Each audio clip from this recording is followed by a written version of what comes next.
So for my social studies lesson, this is for kindergarten, and what I did was I wanted to teach them about some holidays that were around this time of year, so December. A lot of them already know Christmas, but some other popular holidays are also Kwanzaa and Hanukkah, so I wanted to share more information about them. So what I did was I made an activity where they could create a menorah and a kinara. So the standards would be posted on or written on the whiteboard and just say, like, I can create a menorah, I can create a menorah, I can create a kinara, and I know how other cultures celebrate. So that would be something that's written on the whiteboard.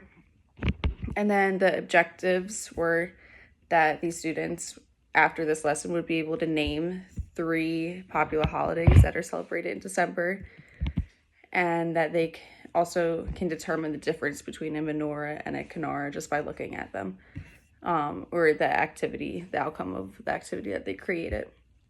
So when I started, the introduction was, we're now going to move on into our next activity. So we'll be creating crafts that represent different holidays in December. I said, who here celebrates Christmas, Hanukkah, Kwanzaa, St. Nicholas Day? And I would slow that down and give them time to raise their hand to demonstrate what holiday they celebrate. Many people all around the world celebrate different holidays with their family and friends during the month of December. Around us, most celebrate at once are Christmas, Kwanzaa, and Hanukkah. Each family may have their own traditions, and many people either celebrate different holidays or celebrate the same holiday differently. No matter what holiday you celebrate or how you celebrate it, there's a good time to get together with friends and family.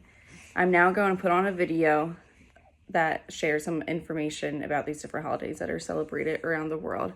So this is a video that I found on YouTube, and it is a good kid-friendly video that just shows some holidays, and then that's linked in the lesson plan. So I'll show that video, and then before we start our lesson, I want to go over something. Just because you and your family might celebrate one holiday does not mean that another student should celebrate a different holiday, and we respect one another and their beliefs and do not make fun of anyone if they do not celebrate a holiday that you do. So these crafts that are being made is this teachers or any adults who are helping in the classroom, they should know how to make them beforehand. So I actually made them with my daughter. I made the Kinara and then the menorah right here.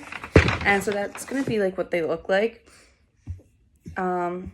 So I would just kind of go over a little bit about those 2 holidays, and that's all in the activities and procedures part in this lesson plan. It's pretty long, but just so they can understand a little bit more about the history of Kwanzaa and Hanukkah. And then how I did this activity was I separated the class into 2 groups. So one group was going to work on the Kinara today, and then the other group was going to work on the menorah. And then the next day they were going to switch. So each student got to make both of them. And then for the closing was, once they are dry, we would hang them up around the classroom, and I would remind them that whatever one they did not get to make today, they're going to be made tomorrow. I asked if anyone had questions, and I just kind of recapped of what Kwanzaa and Hanukkah are. So the assessment for this, the formative assessment, was a guided practice and participation, how well they participated in making this. Also in the lesson plan, I have the materials and the links to the activities. So I found this online, this idea online, and I have it linked onto the lesson plan so that the adults know how to make it beforehand. Same as the Kinara. And then also in there is the different instructions and accommodations that could be used or that were used for this project. And that's all.